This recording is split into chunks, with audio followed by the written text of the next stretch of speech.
जय हिंद दोस्तों। आज हम सीखेंगे त्रिभुज का क्षेत्रफल निकालना यानी एरिया ऑफ ट्राइंगल। इसके लिए मैंने 3 अलग अलग त्रिभुज लिए हैं, जैसे कि आप देख सकते हैं 1, 2 और 3।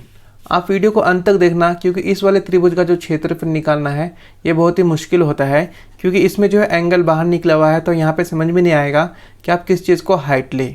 ठीक है, तो सबसे पहले मैं तीन त्रिभुज है, एक एक करके आपको सबका क्षेत्रफल निकालना सिखाऊंगा। तो त्रिभुज का क्षेत्रफल निकालने के लिए हमारे पास एक फॉर्मूला होता है त्रिभुज का क्षेत्रफल निकालने के लिए।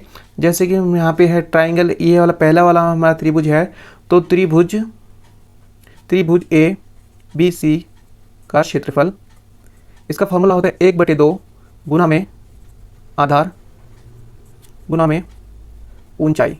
ठीक है, ऊंचाई को कहीं जगह आपको क्या लिखा हुआ मिलेगा, लंब। कहीं जगह आपको लिखा मिलेगा लंब। तो ऊंचाई और लंब दोनों जो है एक ही चीज़ है, ऊंचाई और लंब दोनों एक ही चीज़ है।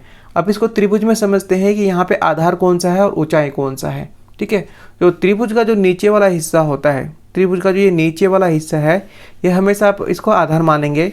ठीक है, त्रिभुज के नीचे वाले हिस्सों को हमेशा आप आधार मानेंगे, और त्रिभुज के नीचे वाले हिस्से यानी आधार के ऊपर कोई भी कोण जो एक 90 डिग्री का कोण बनाता है, जैसे कि ये लाइन है एक 90 डिग्री का कोण बना रहा है और इन दोनों कोणों के सामने जाके मिल रहा है। ठीक है, ये क्या कर रहा है, ये इसके आधार पर 90 डिग्री का कोण भी बना रहा है और इसके साथ में सामने जाके मिल रहा है। तो इसका मतलब ये हो जाएगा इसका ऊंचाई। ये क्या हो जाएगा, इसका ऊंचाई।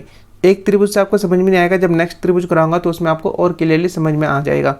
ठीक है, यानी कोई ऐसी रेखा जो आधार के ऊपर 90 डिग्री का कोण बनाती है और सामने वाले कोण पे जाके मिल जाती है, ठीक है, तो वो हो जाता है हमारा यहाँ पे ऊंचाई।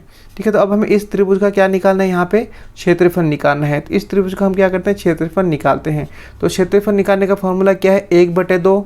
तो सबसे पहले हम 1/2 लिख लेंगे, उसके बाद गुना में आधार। तो आधार कितना है हमारे पास यहाँ पे 5 सेंटीमीटर, तो हम यहाँ लिख लेंगे 5 सेंटीमीटर। ठीक है, उसके बाद गुना में क्या करना है, हमें ऊंचाई करना है। तो ऊंचाई हमारे पास कितना है यहाँ पे 12 सेंटीमीटर, क्योंकि आधार के ऊपर 90 डिग्री का कोण बन रहा है और वो दूसरे कोण से जाके मिल भी रहा है।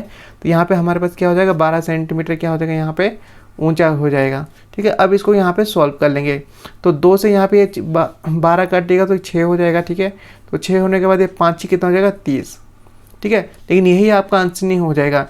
यहाँ पे आपको 30 लिखने के बाद सेंटीमीटर लिखना है। सेंटीमीटर लिखने के बाद आपको ये स्क्वायर यानी कि 2 की घात भी लगानी है, क्योंकि आप जो है क्षेत्रफल निकाल रहे हैं। क्षेत्रफल में आपको हमेशा वर्ग निकालना होता है। ठीक है, क्योंकि क्षेत्रफल जैसे इस त्रिभुज का क्षेत्रफल क्या है, तो इस त्रिभुज का जो क्षेत्रफल है ये बीच वाला हिस्सा पूरा, ये पूरा हिस्सा जो है त्रिभुज का क्षेत्रफल होता है। ठीक है, ये अंदर का हिस्सा ये पूरा क्षेत्रफल होता है।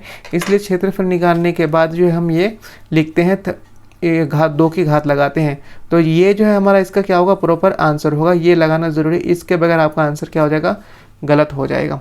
चलिए अगले त्रिभुज की तरफ बढ़ते हैं। अब इस त्रिभुज में देखिए, ठीक है, ये हमारा आधार है, ये हमारा क्या है, यहाँ पे आधार है। ठीक है, तो सबसे पहले मैं लिख लेता हूँ त्रिभुज ABC का क्षेत्रफल 1/2 गुना में आधार गुना में ऊंचाई। ठीक है, तो इसमें हमारे पास आधार हमें दिख रहा है, जो नीचे का हिस्सा है वो हमारा आधार है। ठीक है, लेकिन ये क्या इस तरह से बना हुआ है, इस तरह से ये को बना हुआ है त्रिभुज, तो इसमें हमें क्या ऊंचाई लेने में दिक्कत है। तो इसके लिए हमने क्या किया है, इसका क्या फॉर्मूला है कि जो भी बेस के ऊपर 90 डिग्री का कोण बनाएगा, ठीक है, बेस के ऊपर यानी कि आधार के ऊपर 90 डिग्री का कोण बनाना चाहिए, और वो जो रेखा है वो जाके सामने वाली कोण से मिलनी चाहिए। तो अब यहाँ पे देख सकते हैं जो रेखा है सामने वाले कोण पे जाके मिल रही है और इस आधार के ऊपर आके 90 डिग्री का कोण बना रही है, यानी कि सीधी कोण बना रही है। तो इसका मतलब ये क्या हो जाएगा हमारा, यही वाला हो जाएगा हमारा हाइट। यही क्या हो जाएगा हमारा हाइट, यही हो जाएगा हमारा ऊंचाई। ठीक है, तो ये हमारा हो जाएगा ऊंचाई और ये हो जाएगा यहाँ पे बेस। ठीक है, 14 मीटर हो जाएगा बेस और ये 5 मीटर क्या हो जाएगा यहाँ पे हाइट हो जाएगा। ठीक है, बस आपको सबसे पहले बेस देखना है। बेस देखने के बाद एक ऐसी लाइन खींचनी है जो यहाँ के सामने वाले कोण पे जाके मिले, और वो जो रेखा है वो 90 डिग्री का होना चाहिए। ठीक है, तो अब इसका हम निकालते हैं क्षेत्रफल। तो इसका क्षेत्रफल कैसे निकलेगा, 1/2 है तो 1/2 लिखेंगे, गुना में आधार कितना है 14 सेंटीमीटर, तो 14 सेंटीमीटर लिखेंगे। हाइट हमने निकाला है 5 सेंटीमीटर, तो हम निकालेंगे यहाँ पे 5 सेंटीमीटर। तो 2 से ये 14 7 बार में कट जाएगा, तो ये कितना हो जाएगा, 7 पंजे कितना हो जाएगा यहाँ पे 35, 7 पंजे 35। अब ये मीटर में है तो यहाँ पे लिखेंगे मीटर, और क्योंकि ये क्षेत्रफल है तो इसको निकालने को वर्ग, यानी कि 35 मीटर वर्ग क्या हो जाएगा, इसका क्षेत्रफल हो जाएगा। 35 मीटर वर्ग क्या हो जाएगा, इसका क्षेत्रफल, इसका ये आंसर हो जाएगा। ठीक है। इसी तरह से ये तीसरा त्रिभुज जो मैंने आपको बताया था कि जो कि बहुत ही मुश्किल है, क्योंकि इसमें जो है आप हाइट नहीं ले सकते। अब इसमें हाइट किसको मानोगे, ये अगर हम इसको बेस मानते हैं, ठीक है, तो अब हम कोई सी भी रेखा इसके ऊपर खींचेंगे तो वो यहाँ पे 90 डिग्री का नहीं खींचेगा। ठीक है। अगर इस कोण से हम कोई भी रेखा बेस के ऊपर लेके आएंगे तो वो 90 डिग्री का नहीं होगा। जब तक वो 90 डिग्री का नहीं होगा, 90 डिग्री का नहीं होगा तो हमारा क्या होगा, हाइट नहीं माना जाएगा। तो इसके लिए क्या करना पड़ेगा, आपको थोड़ा सा इसको एक्सटेंड करना पड़ेगा, इसके बेस को बढ़ाना पड़ेगा। तो हम यहाँ पे थोड़ा सा इसके बेस को जो है बढ़ा लेते हैं। इसके बेस को इस तरह से जो हम थोड़ा सा आगे बढ़ा लेंगे।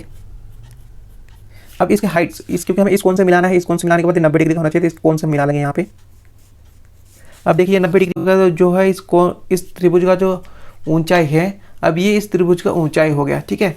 ये क्या हो गया, इस त्रिभुज का ऊंचाई होगा, तो इसको हम मान लेते हैं 6 मीटर। इसको क्या मान लेते हैं हम, 6 मीटर।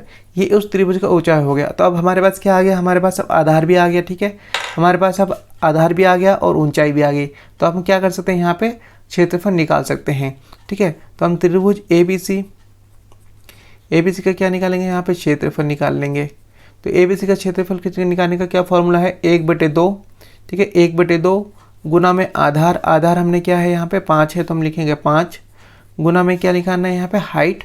तो हाइट कितना है यहाँ पे, 6 है। ठीक है। तो यहाँ पे ऊपर कितना हो जाएगा, 6 पंजे कितना हो जाएगा यहाँ पे 30, और बटे में कितना है यहाँ पे 2। इसको हम काट देंगे। ठीक है। तो कितना मिलेगा 15। यहाँ पे क्या है, मीटर है, तो हम लिखेंगे यहाँ पे मीटर स्क्वायर। 15 मीटर स्क्वायर इसका क्या हो जाएगा, यहाँ पे क्षेत्रफल हो जाएगा। तो इस तरह से जो है आपको कोई भी त्रिभुज दिया हो, आपको सबसे पहले बेस चुनना है। ठीक है। पहले उसका बेस देखना है। बेस देखने के बाद जो सामने कौन है उससे एक रेखा सीधी नीचे लेके आनी है, बिल्कुल सीधी रेखा नीचे लेके आनी है, जो कि आधार के ऊपर 90 डिग्री का कोण बनाए। ठीक है। वो आपका हाइट हो जाएगा और ये बेस हो जाएगा, और ये उसका बेस हो जाएगा। हाइट और बेस दोनों को मिला के जो है आप क्षेत्रफल निकाल सकते हो। तो आई होप कि आपको ये वीडियो और आपको त्रिभुज का क्षेत्रफल निकालना बहुत अच्छे से आ गया। तो ज़्यादा से ज़्यादा अपने दोस्तों का शेयर करें और वीडियो को लाइक करें, और चैनल पर नए हैं तो चैनल को सब्सक्राइब करें। मिलते हैं नेक्स्ट वीडियो में और त्रिभुज के परिमाप के साथ।